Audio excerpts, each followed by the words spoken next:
ध्यान दीजिए, अब सारी की सारी जो प्रॉपर्टीज है ना, मैं वन बाय वन आप लोग को एक्सप्लेन करूंगा। एक्सप्लेन करने के बाद में ये सारे प्रॉपर्टीज के रिलेटेड जो क्वेश्चंस रहेंगे उसको हम डिस्कस करेंगे, ठीक है। तो सबसे पहली जो प्रॉपर्टी है वो होती है एटॉमिक साइज, ओके, या फिर आप इसको ही एटॉमिक रेडियस भी कह सकते हो,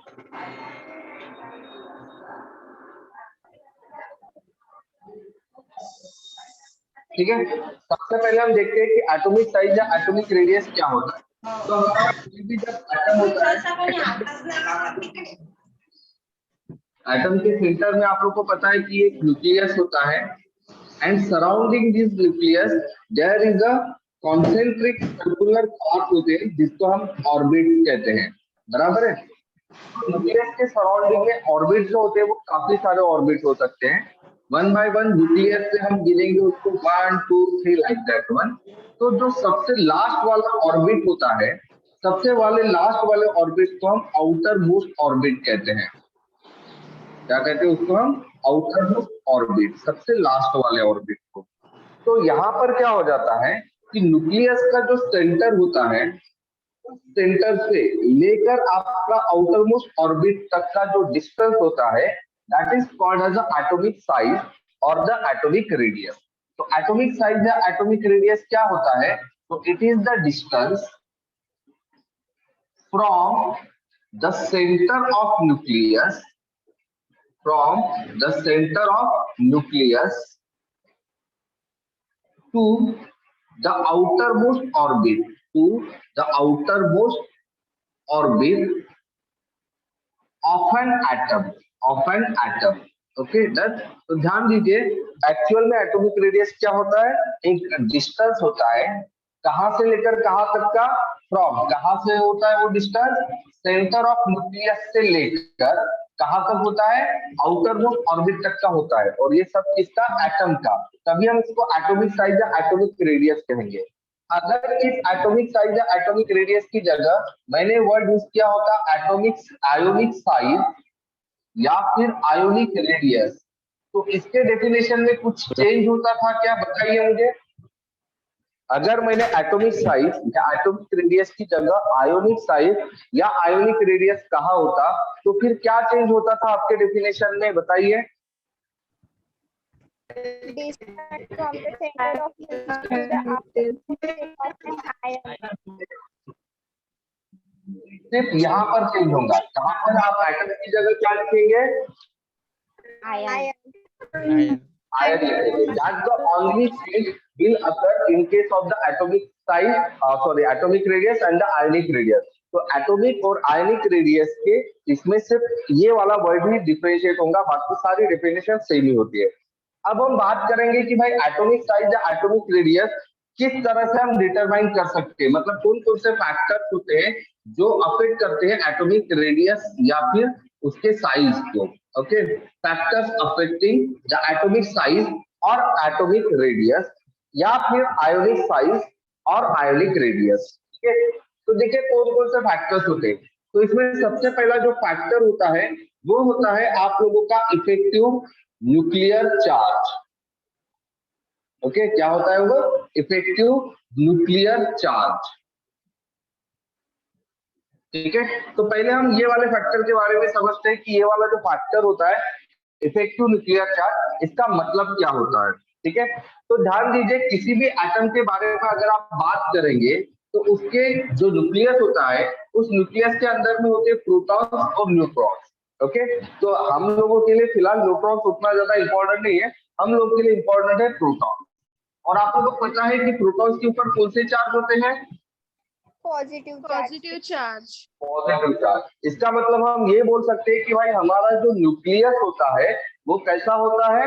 न्यूक्लियस कैसा होता है? पॉजिटिवली चार्ज होता है, बराबर है। अब इस न्यूक्लियस के सराउंडिंग में हमारे ऑर्बिट होते हैं, बराबर है। अब मुझे बताइए, ये ऑर्बिट जो होते हैं, ऑर्बिट के अंदर कौन प्रेजेंट होता है? Electrons. Electron, right. और आप लोग को पता है कि इलेक्ट्रॉन जो होते हैं, इलेक्ट्रॉन्स के ऊपर कौन सा चार्ज होते हैं? Negative charge. नेगेटिव चार्ज, बराबर है। अब मुझे बताइए कि प्रोटॉन जिसके ऊपर पॉजिटिव चार्ज होते हैं और इलेक्ट्रॉन जिसके ऊपर निगेटिव चार्ज होते हैं, तो इनके बीच में क्या होगा? Force of attraction. Force of attraction तैयार हो जाएगा, बराबर है।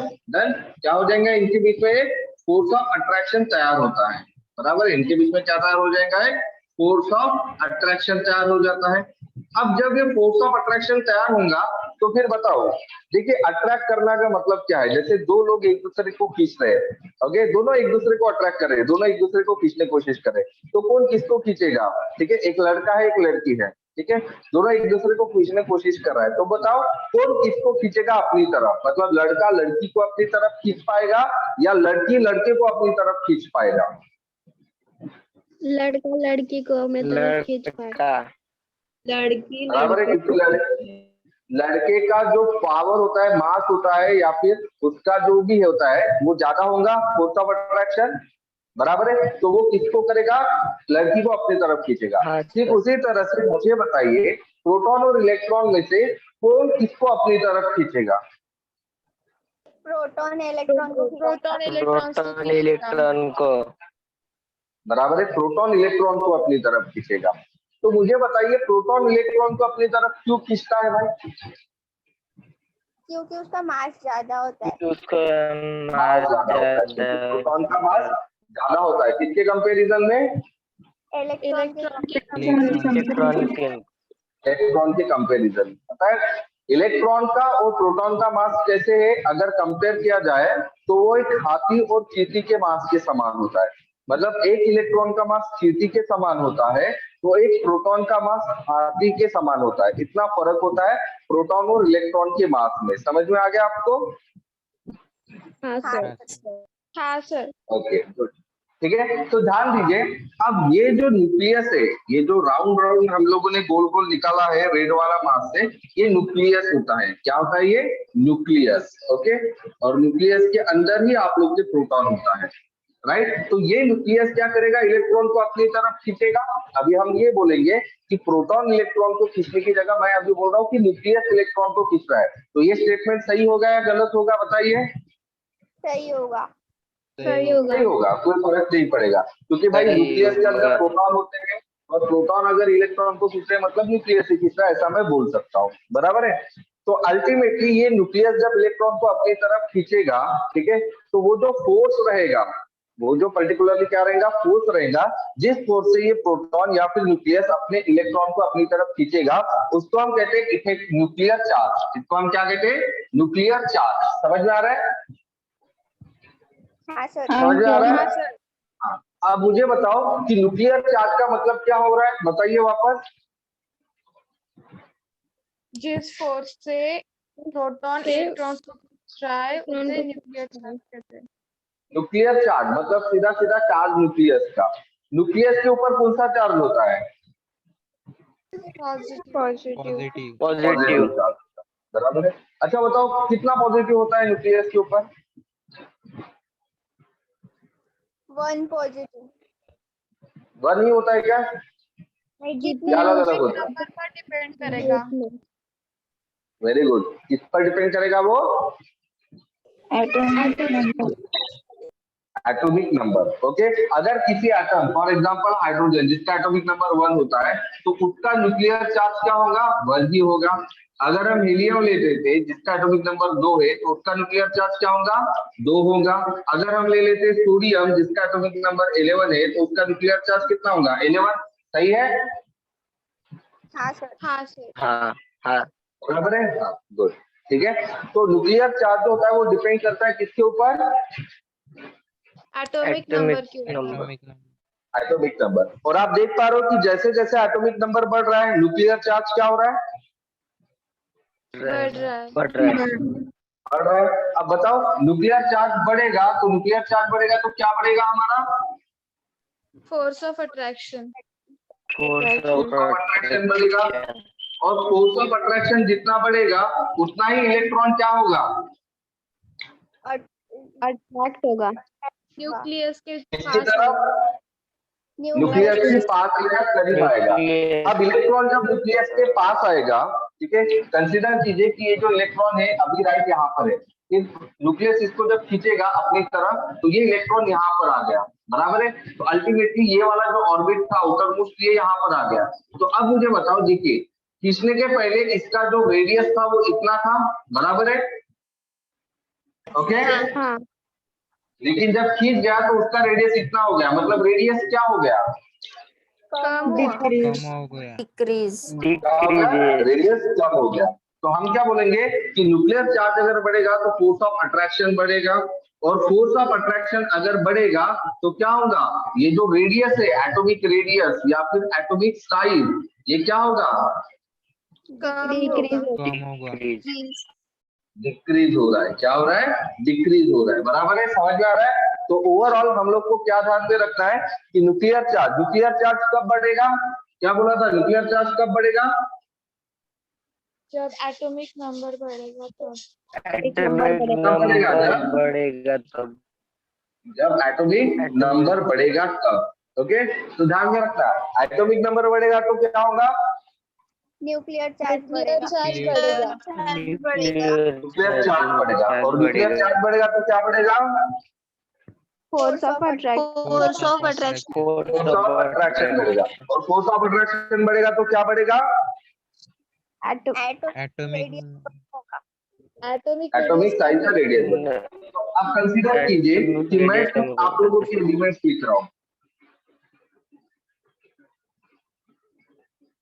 बताइए यहाँ पर क्या होगा। पहले आप लोग को बताना है कि यहाँ पर एटॉमिक रेडियस का क्या होगा, क्या होगा मतलब लिथियम से लेकर फ्लोरीन तक एटॉमिक रेडियस का क्या होगा, ये बढ़ेगा या कम होगा, ये आपको बताना है। चलिए बताइए क्या होगा, इसको इस तरह से सोचो, सबसे पहले एटॉमिक नंबर दिमाग में लाओ, और कुछ भी मत दिमाग में लाओ, सबसे पहले एटॉमिक नंबर दिमाग में लाओ सबके, बोलो एटॉमिक नंबर बोलो, कितना है, 3 3 3 4 5 6 7 8 9।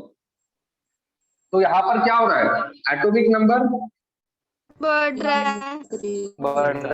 एटॉमिक नंबर बढ़ रहे हैं। अब जैसे आप लोगों को पता है एटॉमिक नंबर बढ़ेगा तो क्या बढ़ेगा, न्यूक्लियर चार्ज न्यूक्लियर चार्ज बढ़ेगा, न्यूक्लियर चार्ज बढ़ेगा तो क्या बढ़ेगा, force force of of attraction. Force of attraction बढ़ेगा, और फोर्स ऑफ अट्रैक्शन बढ़ेगा तो एटॉमिक रेडियस या एटॉमिक साइज क्या होगा, डिक्रीज होगा। तो फिर आप क्या, आप देखिए यहाँ से यहाँ जा रहे हैं, मतलब कौन से साइड से कौन से साइड जा रहे हैं आप लोग, लेफ्ट साइड से राइट साइड जा रहे हो। तो लेफ्ट साइड से राइट साइड जाने पर आप लोगों का एटॉमिक साइज या एटॉमिक रेडियस क्या हो रहा है, डिक्रीज हो रहा है।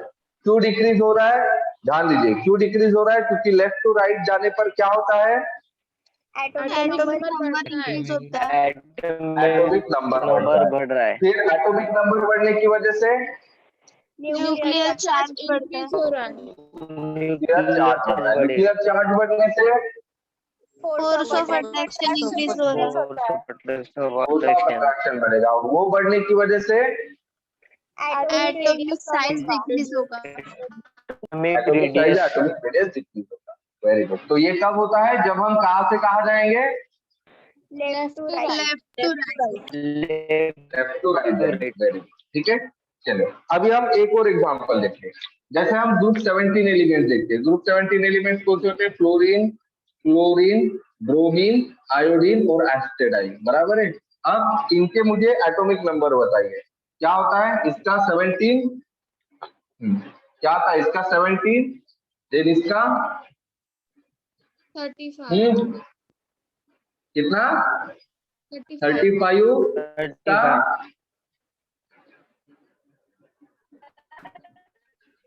53 भूल गए क्या गधो, और एस्टेराइड का कितना होता है 84 जल्दी बोलो 84 85 होता है। ओके चलो अब मुझे बताओ, अब मैं यहाँ फ्लोरीन से लेकर एस्टेराइड तक के एटॉमिक का रेडियस के बारे में पूछ रहा हूँ। मतलब मैं क्या पूछ रहा हूँ, मतलब ये डायरेक्शन क्या है, top to bottom. Top to bottom. Top to bottom, very good. ठीक है, ये डायरेक्शन को हम क्या कहेंगे, टॉप टू बॉटम। ओके, तो ध्यान दीजिए, अभी अभी आप लोग को बताना है कि टॉप टू बॉटम जो रहेगा वो साइज क्या होगा, एटॉमिक साइज या एटॉमिक रेडियस क्या होगा। क्या होगा, बढ़ेगा। अगर आप लोगों ने इस हिसाब से सोचिए, इस हिसाब से एटॉमिक नंबर के हिसाब से, तो क्या हो रहा है बताइए, एटॉमिक नंबर बढ़ रहा है। बढ़ रहा है, तो एटॉमिक नंबर बढ़ेगा तो इफेक्टिव न्यूक्लियर चार्ज बढ़ेगा। चार्ज बढ़ेगा। न्यूक्लियर चार्ज बढ़ेगा, न्यूक्लियर चार्ज बढ़ेगा तो force of force of attraction attraction बढ़ेगा। फोर्स ऑफ अट्रैक्शन बढ़ेगा, और फोर्स ऑफ अट्रैक्शन बढ़ेगा तो एटॉमिक साइज या एटॉमिक रेडियस क्या होगा, डिक्रीज। डिक्रीज। बराबर है। तो टॉप टू बॉटम क्या होना चाहिए हमारा, एटॉमिक साइज या atomic radius decrease. Decrease. Decrease होना चाहिए, बट ये डिक्रीज नहीं होता है, इंक्रीज होता है। ओके, अब क्यों होता है वो समझते हैं हम लोग। ठीक है, अब वो इसलिए होता है क्योंकि देखिए, अभी आप लोगों ने यहाँ पर एटॉमिक नंबर नहीं, अब आप लोग को क्या समझना चाहिए, क्योंकि देखिए ये जो चार्ज होता है ना, इफेक्टिव न्यूक्लियर चार्ज, ये सिर्फ एटॉमिक नंबर पर ही डिपेंड नहीं करता है। ठीक है, ये डिपेंड करता है नंबर ऑफ ऑर्बिट पर भी। किसके ऊपर डिपेंड करता है ये, नंबर ऑफ ऑर्बिट। देखिए क्या होता है, मेरा फोर्स ऑफ अट्रैक्शन, मैं कितना फोर्स ऑफ अट्रैक्शन मेरे पास है, ये सिर्फ मेरी ताकत के ऊपर डिपेंड नहीं करेगा, बट ये डिपेंड करेगा डिस्टेंस के ऊपर भी, कि मैं कितनी दूर की चीज अपने पास खींचने की कोशिश कर रहा हूँ। जाहिर सी बात है, जो चीज नजदीक रहेंगी उसको मैं बहुत ही इफेक्टिवली अपनी तरफ खींच पाऊंगा, लेकिन जो चीज काफी दूर है उसको मैं खींच पाऊंगा कि अपनी तरफ, नहीं। नहीं, क्योंकि डिस्टेंस बढ़ेगा वैसे ही मेरा फोर्स ऑफ अट्रैक्शन क्या हो जाएगा, कम हो जाएगा। कम हो जाएगा। और जैसे कि आप लोगों को पता है, फोर्स ऑफ अट्रैक्शन अगर कम होगा तो क्या होगा, एटॉमिक साइज इंक्रीज होगा। एटॉमिक साइज या एटॉमिक रेडियस बढ़ जाएगा। बराबर है, डन। तो ध्यान दीजिए, जब हम टॉप टू बॉटम आते हैं तो आप लोग को पता है कि ये कौन कौन से पीरियड में होता है, बताइए। फ्लोरीन जो होता है वो कौन से पीरियड में होता है, पीरियड पता है ना क्या होता है, सेकेंड पीरियड में। Second second period. क्लोरीन जो होता है वो कौन से पीरियड में होता है, third period. Third period. Bromine कौन से पीरियड में होता है, फोर्थ। आयोडीन फिफ्थ और एसिटाइन सिक्स। ओके, इसका मतलब क्या होता है कि क्लोरीन का जब हम एटम निकालेंगे तो उसमें 2 ही ऑर्बिट रहेंगे, क्लोरीन का जब हम एटम निकालेंगे तो उसमें 3 ऑर्बिट रहेंगे। ओके, ब्रोमीन का जब हम एटम निकालेंगे तो उसमें 4 ऑर्बिट रहेंगे। बराबर है, समझ में आ रहा है। तो आप देख सकते हो यहाँ से यहाँ क्या हो रहा है, एटॉमिक रेडियस बढ़ रहा। इंक्रीज हो रहा। अब एटॉमिक रेडियस क्यों बढ़ रहा है यहाँ पर, क्योंकि आप लोगों के क्या हो रहे हैं, नंबर ऑफ सेल। ये क्या बोला था आप लोगों ने, पीरियड बोला था। बराबर है, और आप लोग को मैंने ऑलरेडी समझाया था कि जो पीरियड्स होते हैं, पीरियड्स किसको इंडिकेट करते हैं, number of shells. Number number of shells या फिर ऑर्बिट को इंडिकेट करते हैं। बराबर है, डन। तो आप लोगों को पता है कि नंबर ऑफ शेल जब बढ़ेंगे तो एटॉमिक रेडियस क्या होगा, बढ़ेगा। बढ़ेगा। अब वो क्यों बढ़ता है ये ध्यान दीजिए। तो ध्यान दीजिए, जब हम टॉप टू बॉटम आते हैं तो हम लोग एटॉमिक नंबर को कंसीडर करेंगे क्या, नहीं। नहीं।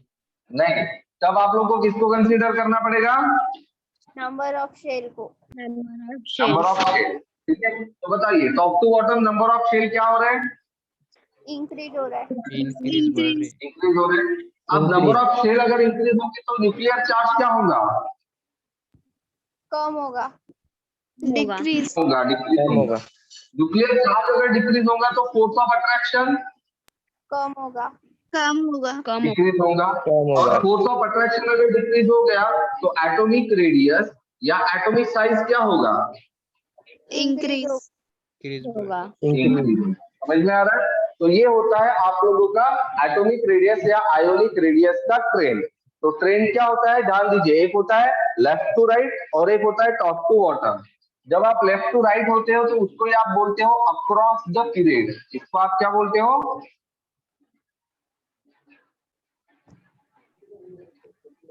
लेफ्ट टू राइट को ही क्या कहा जाता है?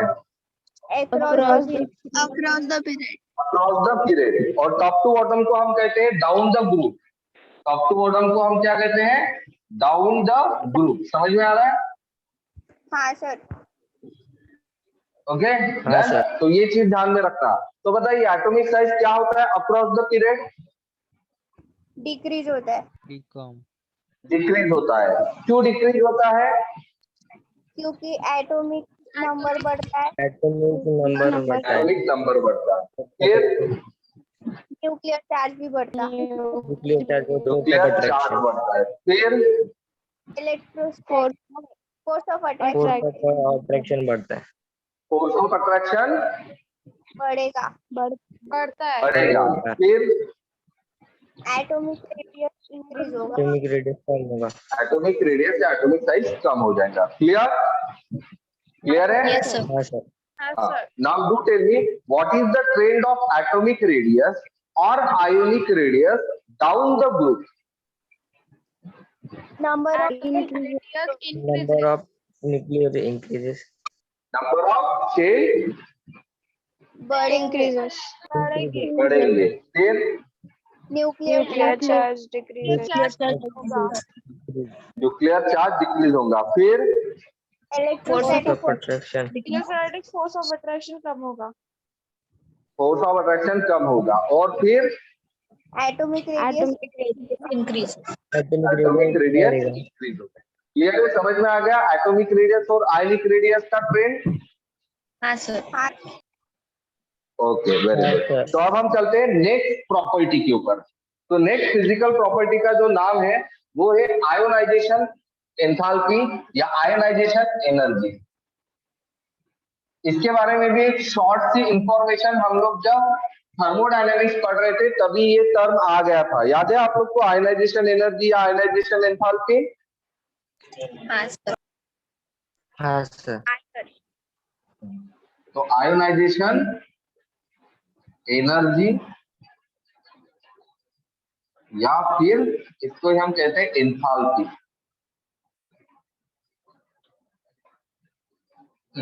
तो बताइए क्या होता है आयोनाइजेशन एनर्जी या एंथैल्पी?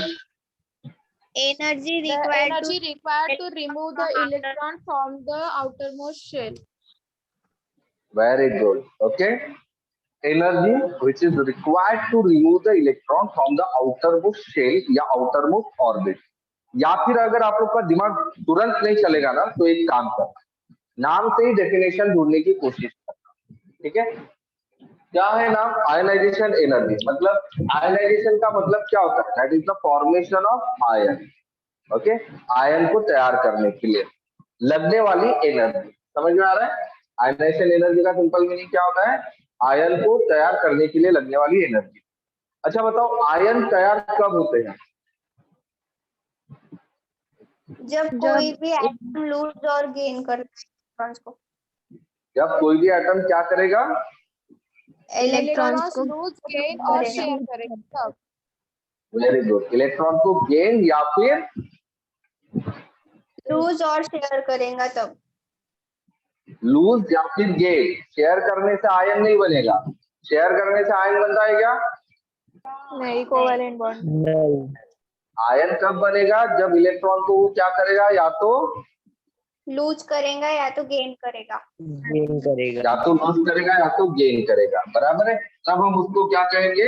आयन कहेंगे। ध्यान दीजिए अभी अच्छे से। हाँ, तो जैसे मैं एक सोडियम का एटम निकाल रहा हूँ, ये न्यूक्लियस है, ये पहला शेल, ये दूसरा शेल, ये तीसरा शेल। ओके, पहले शेल में इसके पास है 2 इलेक्ट्रॉन्स, दूसरे शेल में इसके 8 इलेक्ट्रॉन, 4 5 6 7 8, और दूसरे शेल में होते हैं इसके 8 या 1 इलेक्ट्रॉन। ओके, इसका अगर इलेक्ट्रॉनिक कॉन्फ़िगरेशन आप लिखते हो जो आप लोगों ने 10वीं तक पढ़ा है वो वाला बताओ क्या होता है? वो 2 8 1। सही है?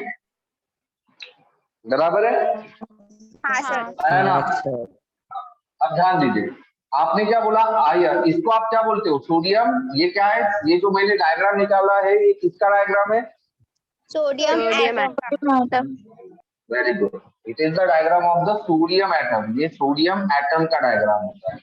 ओके, अब हम लोगों को क्या कहना है, क्या बताना है, आयन बताना है। आयन कैसे तैयार होते हैं कहा आप लोगों ने? लूज और लूज और गेन ऑफ इलेक्ट्रॉन। या फिर गेन ऑफ इलेक्ट्रॉन। तो कंसीडर कीजिए कि मैं इसमें से एक इलेक्ट्रॉन को लूज कर रहा हूँ, मतलब माइनस कर रहा हूँ, ये वाला इलेक्ट्रॉन लूज हो रहा है। तो बताओ अगर ये इलेक्ट्रॉन लूज हो गया तो मेरे पास अभी सोडियम में देखिए टोटल इलेक्ट्रॉन कितने थे इसमें? 11 11। इसमें से एक इलेक्ट्रॉन को लूज कर लिया तो फिर बताओ अभी कितने इलेक्ट्रॉन बचेंगे इसके पास? 10 जिसको मैं 2 और 8 लिखूंगा, बराबर है डन। तो इसका मतलब अभी यहाँ पर क्या होगा, एक जो शेल होगा वो गायब हो जाएगा, हाँ बराबर है, राइट। हाँ, और बताइए ये जो आप लोगों का अभी एटम रहेगा, ये एटम के ऊपर अभी चार्ज आ जाएगा इलेक्ट्रॉन के लूज होने की वजह से। हाँ कितना, क्या चार्ज रहेगा, पॉजिटिव या निगेटिव? Positive positive. क्यों पॉजिटिव रहेगा बता सकते हो मुझे? क्योंकि उसने एक इलेक्ट्रॉन को लूज किया इसलिए। अच्छा, ये जो था डायग्राम सोडियम एटम, इसके ऊपर कौन सा चार्ज था? ये न्यूट्रल था न्यूट्रल था। क्यों न्यूट्रल होता है ये? क्योंकि उसमें प्रोटॉन और इलेक्ट्रॉन नंबर सेम होते। नंबर ऑफ प्रोटॉन और नंबर ऑफ इलेक्ट्रॉन सेम होते हैं। इसमें नंबर ऑफ इलेक्ट्रॉन 10 है, प्रोटॉन 11 है, मतलब ओवरऑल क्या हो गया, इसके ऊपर एक पॉजिटिव चार्ज आ गया, बराबर है। तो इसको हम बोलते हैं Na पॉजिटिव आयन। ओके, और मुझे बताओ पॉजिटिव आयन को हम क्या कहते हैं? प्रोटॉन कैटायन, बराबर है। तो जब आप लोग इलेक्ट्रॉन को लूज करते हो, माइनस मतलब लूज करना, जब आप इलेक्ट्रॉन को लूज करते हो तो आप लोग को कौन सा आयन मिलता है? कैटायन।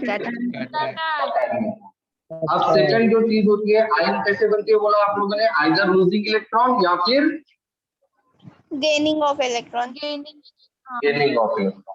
तो अब हम क्या कर लेते हैं, यहाँ पर एक इलेक्ट्रॉन को गेन कर लेते हैं। अब एक इलेक्ट्रॉन गेन कर लिया तो सोडियम के पास अभी कितने इलेक्ट्रॉन हो जाएंगे? 12, और जिसको हम लिख सकते हैं 2s2। अब इसमें जो नंबर ऑफ शेल रहेंगे वो वही रहेंगे या चेंज हो गया? वही देंगे। वही रहेंगे। ओके डन, चेंज नहीं होंगे, बराबर है। पहले सेल में 2 इलेक्ट्रॉन, फिर इसके बाद में 8 इलेक्ट्रॉन,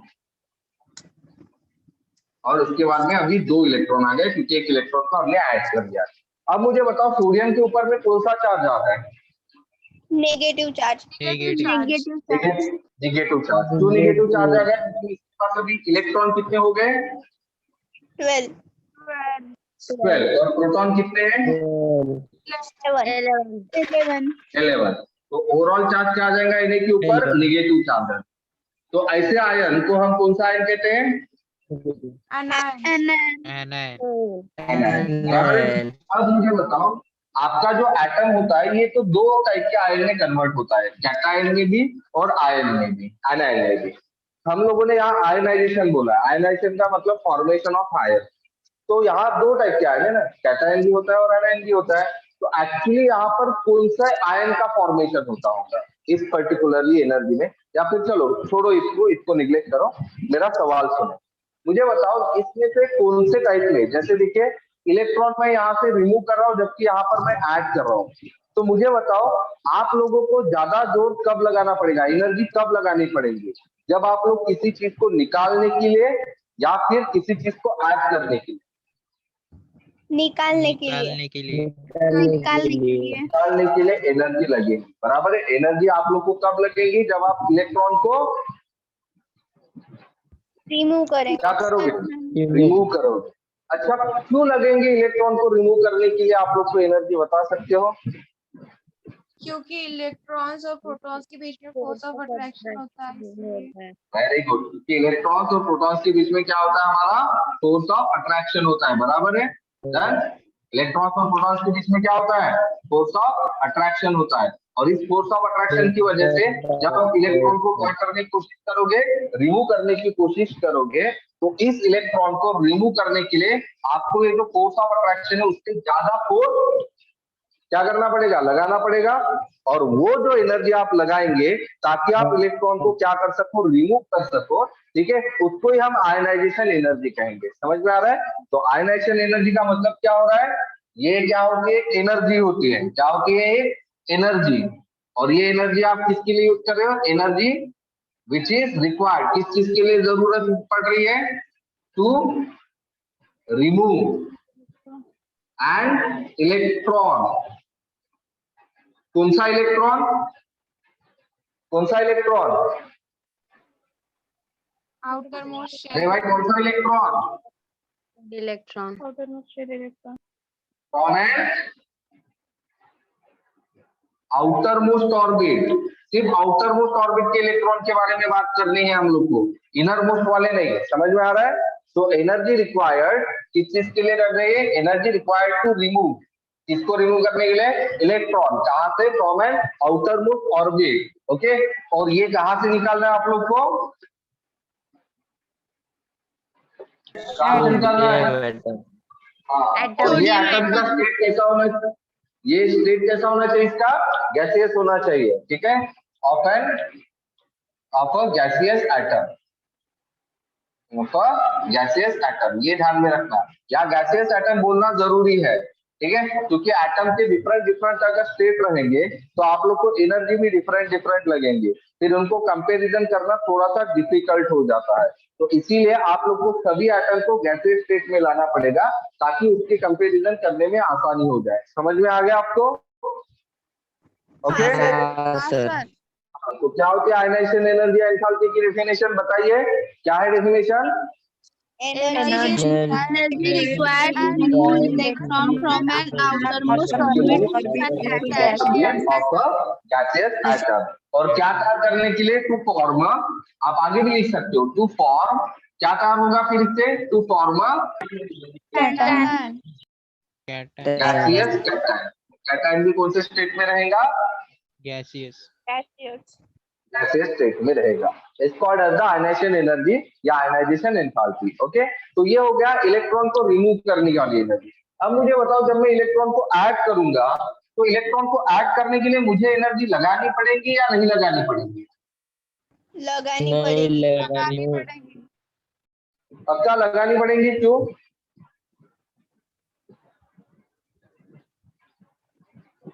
यहां लगानी क्यों पड़ रही थी? इलेक्ट्रॉन्स और प्रोटॉन्स के बीच के फोर्स ऑफ अट्रैक्शन की वजह से. तो यहाँ जो मैं इलेक्ट्रॉन डालूंगा उस इलेक्ट्रॉन और प्रोटॉन के न्यूक्लियस के बीच में फोर्स ऑफ अट्रैक्शन नहीं रहेगा क्या? रहेगा। रहेगा. रहेगा ना। तो भाई देखिए, जैसे दो चुंबक होते हैं ना, लौह चुंबक, मैग्नेट, तो मैग्नेट के अपोजिट पोल एक दूसरे को अट्रैक्ट करते हो, तो उसको अट्रैक्ट करने के लिए आप लोग को फोर्स लगाना पड़ता है, वो खुद ही अट्रैक्ट कर लेते हैं। खुद ही अटैक कर. अट्रैक्ट कर खुद ही लेता होता है. है. मतलब क्या होता है? क्योंकि उन लोगों के बीच में क्या है? फोर्स ऑफ अट्रैक्शन होता है। तो ऐसे टाइम पर आपको एनर्जी लगानी पड़ेगी क्या जहां पर force of attraction already present हो? नहीं. नहीं लगानी पड़ेगी। नहीं, बल्कि ये मैग्नेट को सेपरेट करने के लिए आप लोगों को लगानी एनर्जी पड़ेगी. एनर्जी लगानी पड़ेगी, बट इसको जोड़ने के लिए आपको एनर्जी नहीं लगानी. नहीं लगानी पड़ेगी. लगानी पड़ेगी। लेकिन जब उल्टा ये जब जुड़ता है तो ऐसे फट से जुड़ता है ना, मतलब यहाँ पर एक एनर्जी इन्वॉल्व हो रही है, काइनेटिक एनर्जी। समझ में आ रहा है? हाँ तो यहाँ पर क्या होगी? एनर्जी को आपको लगाना तो नहीं पड़ रहा है, बल्कि उल्टा इसमें से क्या हो रही है? Energy release. एनर्जी. एनर्जी बाहर निकलेगी। ओके, तो यहाँ पर एनर्जी क्या होती है? इवॉल्व होती है। ओके, क्या होती है एनर्जी? इवॉल्व। इवॉल्व मतलब बाहर निकलती है। बराबर है? डन। ओके, तो बताओ फिर ये जो पर्टिकुलरली एनर्जी जो होती है, जो कि क्या हो रही है? आप लगा रहे हो तो इसको नहीं, बल्कि क्या हो रही है? एनर्जी इवॉल्व हो रही है. एनर्जी इवॉल्व हो रही है। और ये एनर्जी इवॉल्व कब होती है? कब हो रही है? ड्यूरिंग द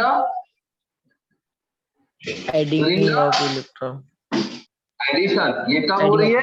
जब आप क्या कर रहे हो? इलेक्ट्रॉन को ऐड करने. हाँ, कहाँ ऐड कर रहे हो? टू एन वही outermost orbit, to an outermost orbit का ऑफ गैसियस एटम एटम का। तो क्या कर रहा है? To form anion. gaseous बराबर है। इस कॉल्ड एज ये वाले एनर्जी को आप क्या कहोगे? इलेक्ट्रॉन गेन एंथैल्पी तो क्या कहा जाता है? Electron gain enthalpy. समझ में आ रहा है? ओके तो यहाँ पर आयनाइजेशन एनर्जी अलग होती है और इलेक्ट्रॉन गेन एंथैल्पी अलग होती है। समझ में आ गया क्या? हाँ सर। हाँ सर। हाँ सर ओके हाँ तो इलेक्ट्रॉन गेन एंथैल्पी कब होती है? इलेक्ट्रॉन गेन एंथैल्पी मतलब क्या? इलेक्ट्रॉन एनर्जी जो होगी वो रिलीज होती है या रिक्वायर्ड होती है? रिलीज होती है। रिलीज होती है। रिलीज होती है। रिलीज होती है। और जब एनर्जी आप लगाओगे तब वो वाली एनर्जी कौन सी होती है? आयोनाइजेशन। आयोनाइजेशन। तो एनर्जी हम कब लगाएंगे? जब हम लोगों को इलेक्ट्रॉन को रिमूव करना होगा तब। रिमूव करना होता है। और एनर्जी कब रिलीज होती है? जब इलेक्ट्रॉन ऐड होता है। ऐड होता है तो ऐड होता है। समझ में आ रहा है? Got it? हाँ अब मुझे बताओ, अगर मैं एनर्जी लगा रहा हूँ तो वहां पर जो डेल्टा एच का साइन होगा, एंथैल्पी मतलब डेल्टा एच, तो ये डेल्टा एच पॉजिटिव होगा या निगेटिव होगा? अगर मैं एनर्जी लगा रहा हूँ तो डेल्टा एच पॉजिटिव होगा या निगेटिव? पॉजिटिव। Very good. तो आयनाइजेशन एंथैल्पी जो हमेशा होती है कैसी होती है? Positive positive. पॉजिटिव होती है। और यहाँ पर एनर्जी इवॉल्व हो रही है तो यहाँ पर डेल्टा एच कैसा होगा? नेगेटिव निगेटिव होगा। तो इलेक्ट्रॉन गेन एंथैल्पी हमेशा कैसी होती है? नेगेटिव। नेगेटिव। नेगेटिव। बराबर है। डन, समझ में आ गया? ओके तो ये हो गया हमारे दो टर्मिनोलॉजी। अब हम आयनाइजेशन एंथैल्पी के ट्रेंड के बारे में देखिए। जब भी मैं ट्रेंड बोलता हूँ तो आप लोग को कितने ट्रेंड बताने होते हैं? दो। पहला ट्रेंड कौन सा होता है? Left to right. Left to right. और सेकंड ट्रेंड कौन सा होता है? Top to bottom top to bottom. Left to right को ही हम क्या कहते हैं? Across the period. Across the period. और टॉप टू बॉटम को हम लोग क्या कहते हैं? Down the down the group. Down the